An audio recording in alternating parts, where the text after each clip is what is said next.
할렐루야. 우리 주님의 은혜와 복이 여러분 위에 충만하시기를 축복합니다. 이 시간에 우리 줌으로 예배하고 있는 우리 모든 지체들, 우리 주님의 은혜와 우리 주님의 평강이 각 가정 위에 충만하시기를 축복합니다. 이번 주간에 지금 우리 코비드에 걸려서 지금 여기에서도 코비드에 걸려 계신 분 몇 분 보이시는데요. 이렇게 우리 일찍 앓고 몽땅 자유를 얻어서 이제 코비드에 상관없는 자유로 이렇게 마음껏 예배하는 다음 주가 되기로 우리 기대해 보십시다. 코비드 어려운 가운데에서도 믿음으로 살아갈 수 있다는 것이 얼마나 감격인지 몰라요. 오늘은 우리가 이렇게 비대면으로 예배 드리지만 다음 주에 다시 얼굴과 얼굴을 대하면서 보면서 그러면서 우리가 하나님 나라 가서는 또 우리 주님 앞에서 또 얼굴과 얼굴을 대하여 보는 감격이 이렇게 클 것이다 하고 미리 좀 생각해 볼 수 있잖아요. 그래서 또 이렇게 줌으로 바라보면서도 또 행복하고 감격스럽습니다. 특별히 우리 순모임들이 아직 개학하지 않았지만 비대면의 시간이니까 오히려 이렇게 줌이나 카톡으로 성도의 교제가 깊어지도록 권해드립니다. 서로 안부 묻고 말씀도 나누고 기도도 나누고 사랑도 나누고 마지막 시대에 공동체성을 잃지 않도록요. 비록 우리가 비대면이지만 그러나 이 공동체성이 이루어지지 않는 거룩한 교회로 서시기를 축복합니다. 우리 시간 잠깐 기도하겠습니다.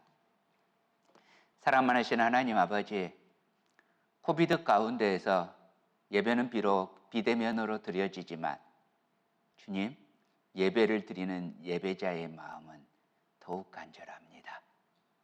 우리 주님, 거룩한 산 제물로 주님께 드려지는 영적 예배가 오늘 이곳에 그리고 각 가정마다에 일어나게 하여 주시옵소서. 오늘 말씀 앞에 우리가 섭니다.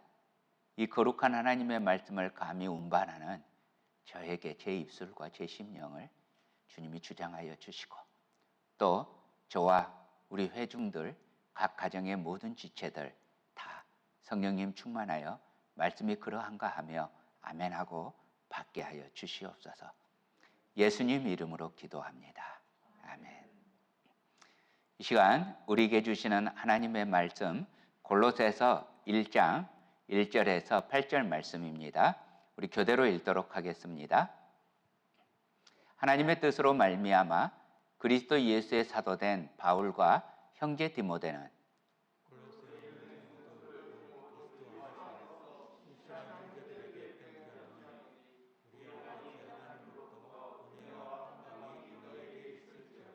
우리가 너희를 위하여 기도할 때마다 하나님 곧 우리 주 예수 그리스도의 아버지께 감사하노라.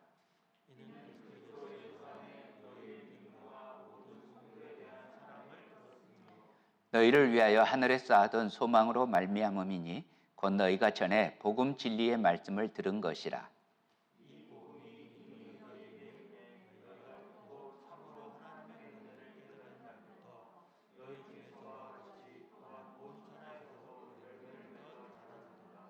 이와 같이 우리와 함께 종된 사랑하는 에바브라에게 너희가 배웠나니 그는 너희를 위한 그리스도의 신실한 일꾼이요. 아멘. 지난 주중에 인터넷에서 떠돌아다니는 조각글 하나를 보았는데 재밌어서 가지고 왔습니다. 여기 우리 맞춤법하고 상관없이 젊은 사람들 글씨 그대로 읽어드리도록 하겠습니다. 아무래도 난 시집을 참 잘 간 것 같은 느낌이 든다. 어허허허허허. 자랑을 하고 싶어 죽겠는데 할 곳이 없다. 우. 그래서 여기다 자랑함. 캬캬캬캬캬캬. 그냥 스치듯 이야기하는데 사다 주시는 남편님. 정말 고맙다. 하나하나 신경 써주는 남편. 임신 전에도 나름 신경 써줬지만 임신 후 더 신경 써주는 것 같아 좋음. 임신할 만한데. 임신 후 나는 왜 그리 김밥이 좋은지. 흐흐. 김밥이 너무 땡김. 크크. 정말 짧으면 일주일, 길면 2주에 한 번씩은 김밥 먹는 중. 크크. 덕분에 남편만 고생을 하고 있다. 자, 남편 자랑입니다. 저스틴 형제가 이렇게 해줍니까? 해주신답니다. 정말 행복한 그 신혼의 참기름이 잘 흐르고 있죠. 근데 이분뿐만 아니라 우리들도 뭐가 이렇게 좋은 것 보게 되거나 알게 되면 주변 사람들에게 자랑합니다. 예를 들어 맛집 같은 것도 그렇죠. 여기 꼭 가봐. 여기 맛집이야. 진짜 맛있더라. 그렇다면 예수 그리스도의 복음이 나에게 정말 생명의 소식이라는 것을 알게 되었다면 이 기쁜 소식을 당연히 자랑하고 싶어 하지 않겠습니까? 전하지 않고는 견딜 수 없는 마음을 주님께서 우리들 각 사람에게 주셨으면 좋겠습니다. 우리가 지난주 주중에 매일 성경으로 묵상한 본문이 바로 요 앞이 오늘까지 요한복음 4장인데요. 사마리아 수가라고 하는 곳에 한 여인 이야기가 나옵니다. 남편이 5이나 있었고 현재 6번째 남자는 남편이 아닙니다. 그러니 사람들이 얼마나 수군거리겠어요? 그래서 사람들이 많은 선선한 아침이나 저녁에는 우물가로 나가지도 않습니다.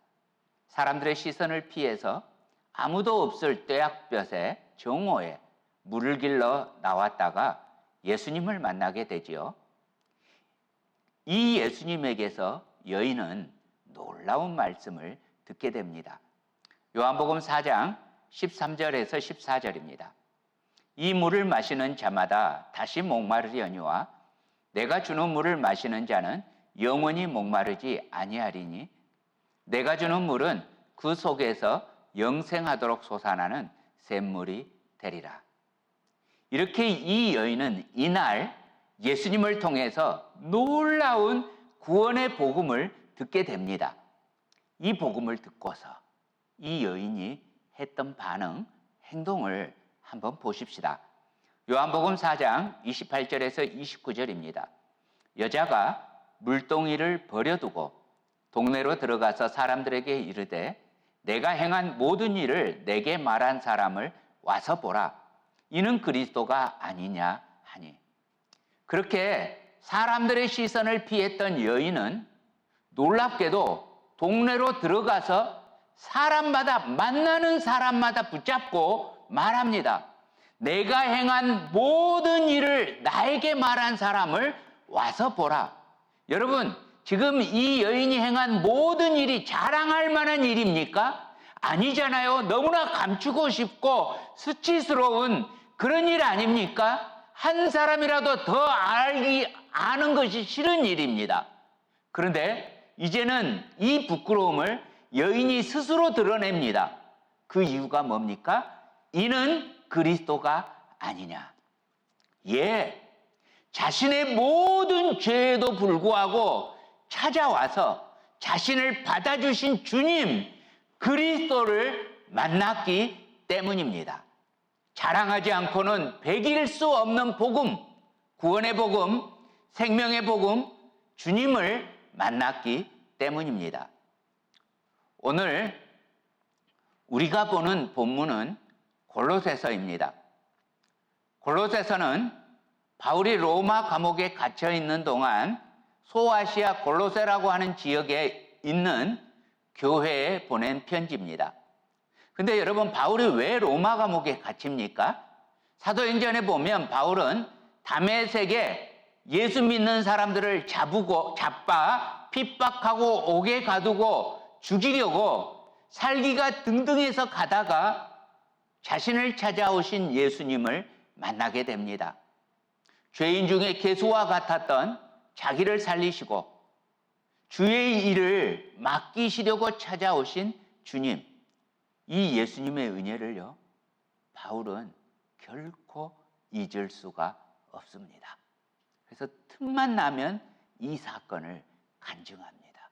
그래서 이 사건이 사도행전에만도 3번이나 반복되어서 나옵니다. 한 번은 사건으로, 2번은 바울의 간증으로 등장합니다. 바울은 특별히 이 사건에 대해서 자기의 목숨을 걸어서 자랑합니다. 사도행전 20장 24절에서 이 바울의 자세에 대해서 자기 스스로 이렇게 표현합니다. 내가 달려갈 길과 주 예수께 받은 사명, 곧 하나님의 은혜의 복음을 증언하는 일을 마치려 하면은 나의 생명조차 조금도 귀한 것으로 여기지 아니하노라. 그리고 정말로 바울은 이렇게 복음을 전하다가 예루살렘에서 체포되고 그리고 로마로 압송되어 갑니다. 그렇게 로마 감옥에 갇혔는데도 바울은 복음 전하는 일을 포기하지 않습니다. 그렇게 복음을 계속 전하기 위해서 보내진 편지 중에 하나가 바로 골로새서입니다. 자, 골로새서 1장 1절 말씀입니다. 하나님의 뜻으로 말미암아 그리스도 예수의 사도된 바울과 형제 디모데는, 자, 여기 보면 먼저 하나님의 뜻으로 말미암아, 골로새서는 하나님의 뜻이라는 단어로 시작됩니다. 사랑하는 형제자매 여러분, 사람들을 향하신 하나님의 뜻이 무엇이라고 생각하십니까? 여러분, 우리 주님은 결국 다시 오십니다. 다시 오시면 그때 우리 주님께서 하시는 일이 뭐예요? 만물을 다스리시면서 우리 주님이 하실 일, 그건 심판이잖아요. 근데 여러분, 하나님의 뜻은 그러면 심판에 초점이 있나요? 아니면 구원에 초점이 있나요? 구원에 초점이 있어요. 하나님의 뜻은 사랑이에요. 하나님의 뜻은 미움이 아니고 진노가 아니에요. 하나님의 뜻은 은혜입니다. 하나님의 뜻은 용서입니다. 하나님의 뜻은 죄책감을 주려는 것도 아니고 정죄하려고 하는 것도 아닙니다. 하나님의 뜻은 회복입니다. 하나님의 뜻은 기쁨입니다. 하나님의 뜻은 감격의 눈물을 흘리게 하는 거지 후회의 눈물을 흘리게 하는 데 있지 않습니다. 하나님의 뜻은 하나님과 우리와의 만남입니다. 하나님의 뜻은 영혼의 초대입니다. 하나님의 뜻은 죄와 사슬 가운데에서 해방입니다. 하나님의 뜻은 생명의 노래를 부르는 것입니다. 하나님의 뜻은 자유를 선언하게 하는 것입니다. 바로 이 하나님의 뜻을 이루기 위해서 하나님은 바울을 선택하십니다. 그리스도 예수의 전달자, 메신저, 사도가 되게 하십니다. 이 하나님의 뜻, 복음의 전달자가 되기 위해 바울은 사도로서 부르심을 받은 것입니다. 바울은 골로새에 있는 성도들에게 이 편지를 보내면서 이렇게 축복합니다. 2절 하반절입니다. 우리 아버지 하나님으로부터 은혜와 평강이 너희에게 있을지어다. 사랑하는 형제자매 여러분, 여러분들 모두에게도 우리 주님의 은혜와 평강이 가득하시기를 축복합니다. 여러분, 우리들 모두, 세상에 있는 사람들 모두 은혜와 평강을 바라지요. 그러나 실제로 이 은혜와 평강을 누리는 분들은 소수입니다. 왜입니까? 참으로 어떤 상황에서도, 이런 코비드의 상황에서도 흔들리지 않고 우리에게 있을 수 있는 이 은혜와 평강은 오직 하나님 아버지로부터만 오는 것이기 때문입니다. 그런데 여러분, 이 골로새서가 써진 진짜 이유가 있어요. 원래 골로새 교회는 바울이 에베소에서 복음을 전할 때 마침 그 자리에 있었던 에바브라라고 하는 골로새 사람. 그 사람이 에베소에 무슨 일로 가는지는 모르지만 거기에서 바울의 복음을 듣습니다. 그리고 자기 고향으로 돌아가는데요.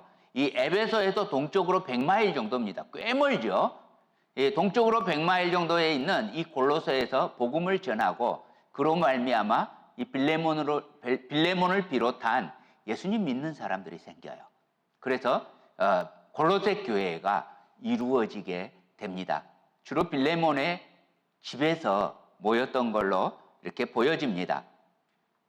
그런데 시간이 흐르면서 이 골로새 교회가 문제가 생겨요. 이른바 나중에 영지주의라고 부르는 이단이 시작돼요. 잘못된 신학이 시작되고요. 또 그런가 하면 유대주의가 들어와서 율법 중심의 유대주의가 판을 치기도 하고요. 또 어떤 교인들은 천사 숭배라고 하는 신비주의에 빠지기도 해요. 금욕주의에 빠지는 사람도 있어요. 이 당시는 교리가 정립되어져 있지 않으니까 교회 안에 온갖 이단 사설들이 들어와서 혼란스러운 거예요. 그런데 골로새 교회의 목회자 에바브라는 도저히 자기는 이 문제를 감당할 수가 없어요. 그래서 그 멀리 로마에 갇혀있는 터키에서 로마까지 가는 거예요.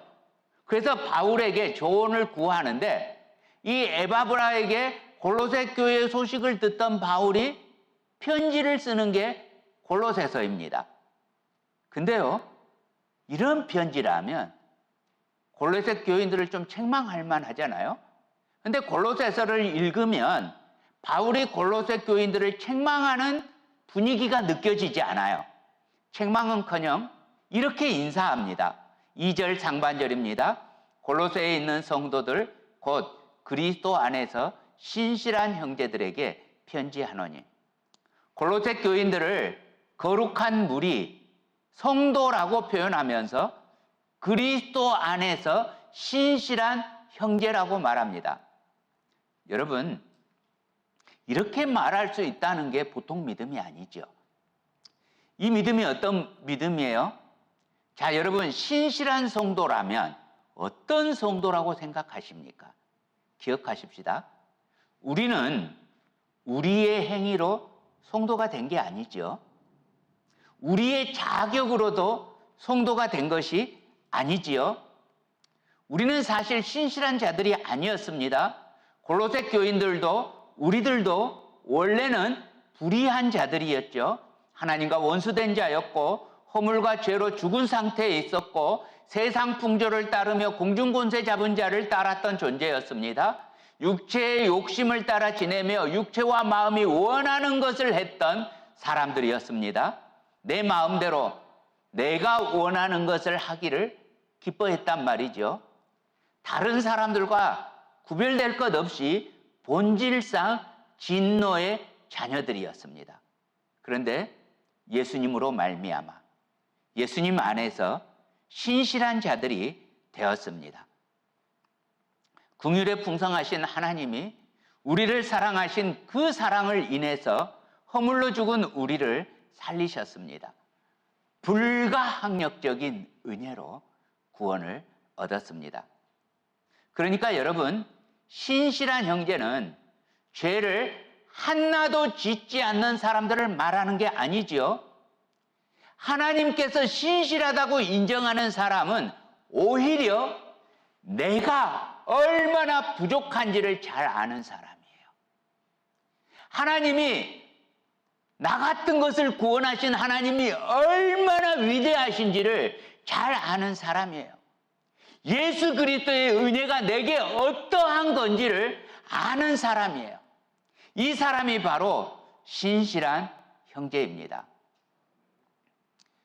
몇 해 전부터 우리 주변에 있는 목사님들이나 교인들을 이렇게 만나게 될 때 제가 주님의 빛교회 담임 목사라는 걸 아는 분들이 주님의 빛교회 유명하던데요 그러더라고요.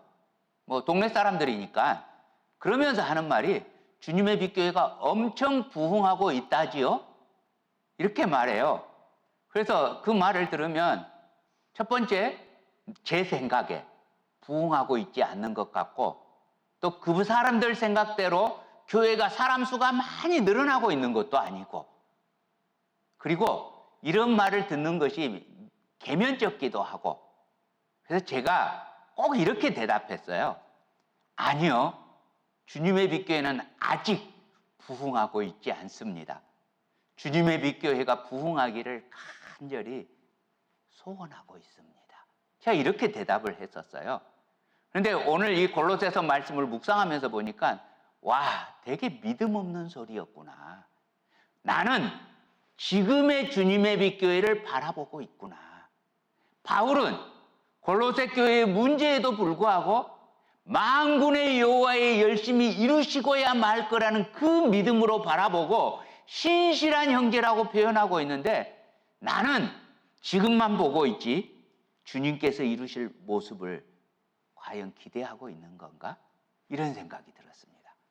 그래서 앞으로 누가 주님의 빛교회에 부흥하고 있다지요? 이렇게 물으면 이제 반드시 이렇게 대답하려고 합니다. 주님의 빛교회는 부흥했습니다. 부흥하고 있습니다도 아닌 것 같아요. 이게 그 완료적 미래 시점이죠. 내가 구원 받았습니다 라고 말하는 것처럼 부흥했습니다.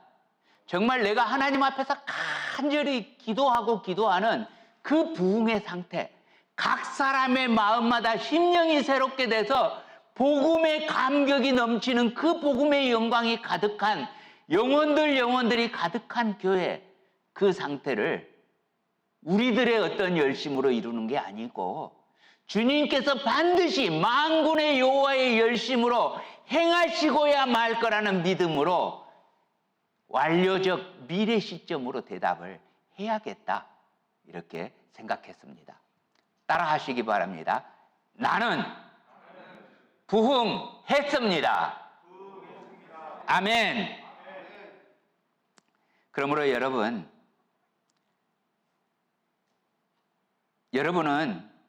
만군의 여호와께서 마침내 여러분 안에서 이루실 줄로 믿으시죠? 자, 그리고 골로새 교회에 대한 바울의 평가는 3절에 이르면요 더 엄청나져요. 3절입니다. 우리가 너희를 위하여 기도할 때마다 하나님 곧 우리 주 예수 그리스도의 아버지께 감사하노라. 바울이 골로새 교회를 위하여 기도할 때마다, 생각하고 기도할 때마다 짜증이 나는 게 아니에요. 문제 때문에 걱정되는 게 아니에요. 지금 문제가 많은데 아유, 골로새 교회 문제가 너무 혼란스럽네, 주름살만 느네, 이런 게 아니란 말이에요. 하나님께 감사한대요. 와, 믿음의 사람은 달라요, 그렇죠? 그러면 여러분, 지금 골로새 교회가 여러 가지 문제가 있음에도 불구하고 바울은 감사할 수 있었던, 흔들리지 않는 이유가 있었어요. 그게 뭐냐면요, 4절 상반절에 보면 첫 번째로 이는 그리스도 예수 안에 있는 너희 믿음과, 그리스도 예수 안에 믿음이 골로새 교인들에게 있었단 말이에요. 이런저런 혼란스러운 이단 사설도 있었고 바람직하지 못한 일도 있었지만 중요한 건 뭐예요? 그리스도 예수 안에 믿음이 있었다고요. 사랑하는 형제자매 여러분, 여러분은 그리스도 예수 안에 믿음이 있으십니까? 아멘. 그 다음 두 번째요, 4절 하반절입니다. 모든 성도에 대한 사랑을 들었으며. 자, 골로새 교인들은 서로에 대한 사랑이 있었다고요. 비록 교리는 확립되지 않아서 이런저런 혼란상이 있었지만 그럼에도 불구하고 서로 사랑하고 있었다고요. 그래서 그 교회에 가면 넘치는 사랑이 보였다고요. 여러분, 사랑은 모든 허물을 가립니다. 그리고 이것은 칭찬받아 마땅했습니다. 요한일서 4장 21절입니다. 우리가 이 계명을 주께 받았나니 하나님을 사랑하는 자는 또한 그 형제를 사랑할지니라. 사랑하는 형제자매 여러분, 우리들은 특별히 이 순모임 단위 안에서 더욱 서로 사랑합시다. 우리 주님의 믿기는 사랑함으로 우리 안에 감격이 넘치고 우리 주님의 기쁨이 되시기를 축복합니다. 그리고 세 번째요. 5절 상반절입니다. 너희를 위하여 하늘에 쌓아둔 소망으로 말미암음이니. 골로새 교인들은 소망을 하늘에 쌓아두고 있었습니다. 골로새 교회는 여러 문제에도 불구하고, 그래서 목회자 에바브라가 수습을 못하게 써서 심지어 로마까지 왔지만, 바울의 입장에서는, 주님의 마음의 입장에서는 감사의 이유였어요. 골로새 교회에 있는 믿음, 소망, 사랑 때문이었습니다. 그러므로 사랑하는 주님의 빛, 형제자매 여러분, 우리 이 말씀을 잊지 말고 기억하십시다. 우리 함께 읽으십시다. 고린도전서 13장 13절 말씀입니다. 함께 읽습니다. 시작. 그런즉 믿음, 소망, 사랑, 이 세 가지는 항상 있을 것인데 그 중에 제일은 사랑이라. 아멘. 그렇다면 여러분, 다시 한번 새깁시다. 지금 골로새 교인들이 이렇게 감사의 이유가 된 것이 골로새 교인들의 어떤 행실 때문입니까? 아니에요. 믿음, 소망, 사랑, 이것은 행실이 아니에요. 골로새 교인들의 감사 이유였던 믿음, 소망, 사랑, 이것이 있을 수 있었던 근본적인 이유가 있어요. 그게 5절 하반절부터 나옵니다. 곧 너희가 전에 복음 진리의 말씀을 들은 것이라. 이 복음이 이미 너희에게 이름에 너희가 듣고 참으로 하나님의 은혜를 깨달은 날부터 너희 중에서와 같이 또한 온 천하에서도 열매를 맺어 자라는도다. 여러분, 그 어떤 것보다 중요한 것이, 어떤 행동이나 태도보다 훨씬 더 중요한 것이 복음, 진리의 말씀을 듣는 것입니다. 이 복음을 듣고 은혜가 뭔지, 마치 사마리아 여인이 은혜가 뭔지 깨닫게 된 것처럼, 이 내가 행한 모든 일, 그럼에도 불구하고 나를 받아주신 주님, 이 은혜가 뭔지 깨달으니 열매가 맺어 자라가게 되는 것입니다. 사랑하는 형제자매 여러분, 그렇습니다. 인생은 그러므로 절대적으로 복음이 필요합니다. 오늘날 문명은 분명히 발달했는데도 인생의 불행과 괴로움은 여전하지요. 아무리 생활이 편리해져도, 아무리 과학기술이 인류 생활을 윤택하게 한다 할지라도요. 어제 저희 집은 하루 종일 정전이었습니다. 새벽부터 밤 12시까지 정전이었어요. 그래서 낮에는 그냥 조금 불편했어요. 그런데 5시 30분이 되니까 이제 캄캄해져요. 뭐 밥을 못해 먹는 것은 둘째치고 초를 몇 개 켜놨는데 그 속에서 밥 먹기가 깝깝한 거예요. 그래서 투고를 해서 이 깜깜한 데서 먹을 게 이게 깝깝해서 저희 어머니를 제가 꼬셨죠. 나가서 먹자고. 그래가지고 제 어머니와 제 아내와 함께 셋이서 나가서 이제 외식을 하게 됐는데요. 그 밥을 먹으면서 우리 어머니가 이야, 밝은 데 오니까 좋다, 이렇게 말씀하시는 거예요. 예, 과학기술 문명이 얼마나 우리를 편안하게 하는지 그 단 하루 동안의 삶 속에서 되게 실감 났었어요. 그런데요, 과학기술은 이렇게 우리를 편안하게 해주지만 그렇다고 해서 그게 결코 평안을 주지는 못합니다. 그것이 행복의 전제 조건은 아닙니다. 이 과학의 시대, 이 문명의 시대에도 우리에게 더 절실하게 필요한 것은 역시나 복음입니다. 복음은 우리 가족에게도 절대적으로 필요해요. 어제도 우리는 가정 예배 드리면서 우리 가족들을 위해서 간절히 기도했어요. 또 복음은 우리 이웃들, 친지들에게도 없어서는 안 되는 거예요. 복음이 없으면 그곳에 결코 은혜와 평강이 없을 것이니까요. 그러므로 인생은 복음을 들어야 합니다. 아무리 기쁜 소식일지라도요, 이 소식을 듣지 못하는 사람들에게 복음은 절대로 기쁜 소식이 될 수 없습니다. 어제 오전에 우리 순장님들을 몇 분이 함께 오셔서 이 파킹랏을 정비했어요. 그런데 파킹랏을 정비하는 중에 자꾸 김선웅 집사님 휴대폰이 앰버가 울리는 거예요. 그래서 앰버가 울리니까 김선웅 집사님 딱 휴대폰을 켜니까 쓰나미 경보가 울리고 있었어요. 근데 제 휴대폰은 앰버를 진지게 꺼놨거든요. 안 울려요.